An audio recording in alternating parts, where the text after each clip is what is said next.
It's gonna be pretty high as far as like getting from my teammates, probably about 25, 30, and then I think we're a little bit proactive. We had some people start buying some tickets to come out to the game just in case we couldn't get them all through team. But yeah.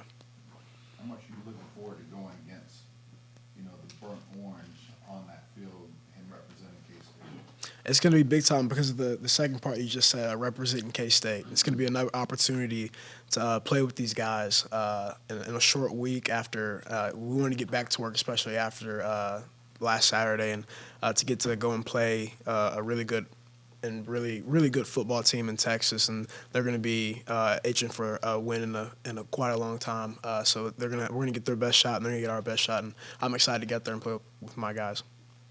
Within Ramrock, did you grow up being a Texas fan at all? Yeah. Whenever my dad was coaching there, I was pretty much all burnt orange, just because of the fact that it was kind of like that. I never had like a favorite team growing up. It's kind of whatever team my dad was coaching for. That was a team that I was going for. So for that two year period, I was all burnt orange. How many games did you say you attended in the stadium? Every single home game.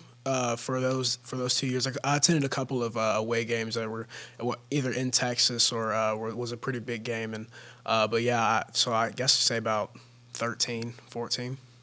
How many other guys who grew up Texas fans on the team? As far as Texas fans, I do not know. I know that we have quite a bit of kids from Texas, and from whether that be Dallas or Waco, and even San Antonio and things like that. But as far as being UT fans, I do not know for sure.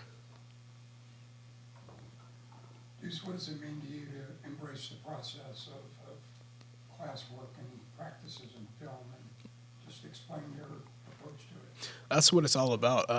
Whenever we talk as players and to coaches, the thing that they say is the way you do one thing is the way you do everything. And so if you're taking care of your business off the field, it's going to reflect on the field as well. So you don't want to leave anything out there. You don't want to have that pain of regret throughout the week where say, man, if I would have just been more disciplined in this sense, if I would have just watched this much amount of film, or if I would have just watched this one more play, instead of turn on the video game or anything like that, or man, if I would have just done this one assignment, if I would have just went up to the facility for 5 more minutes and gotten the cold tub, gotten the hot tub to make sure my body was ready on Saturday. It's one of those things where if you have that discipline throughout the week, no matter what happens on Saturday, you're going to be content and you're going to be happy with, because you did everything you could throughout that week to give yourself a chance to be successful.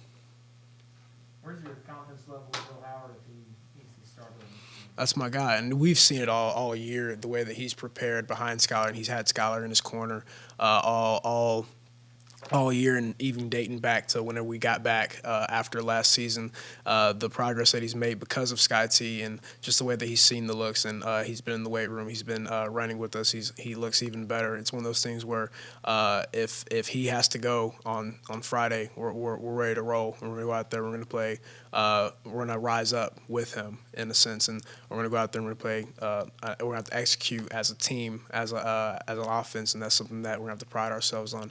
If he gets thrown in there, and even if Scott T plays, we're going to have to rise up as a team as well.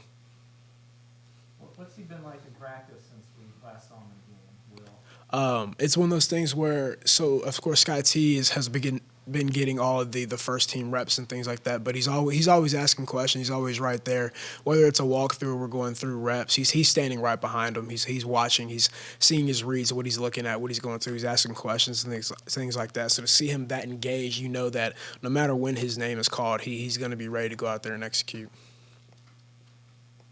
How much have you evolved as a running back, as a player in the last year?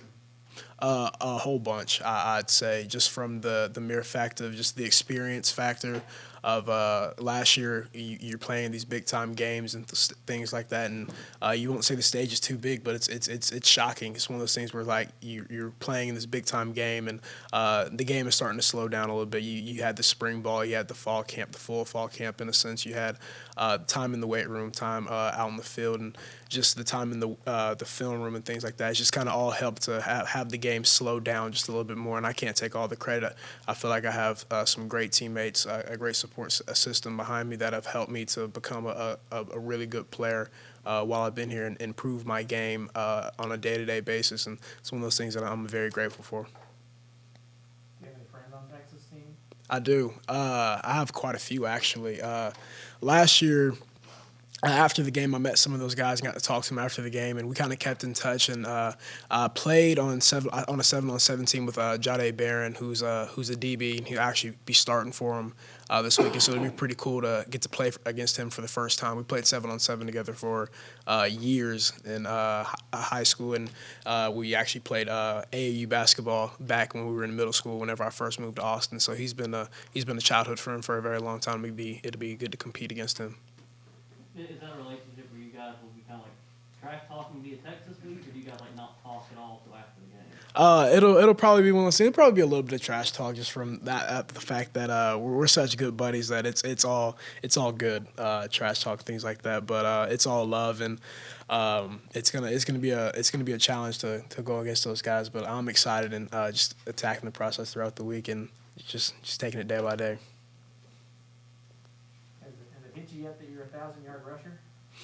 Just a little bit. It's crazy because you don't want to. Of course, you want to celebrate it's an amazing accomplishment, one that I can't take credit for, and I always say that. But there's still so much work to be done, especially with this season. We have the last game against Texas, and then we have the bowl game as well. So it's not really time to celebrate because you still have work to do.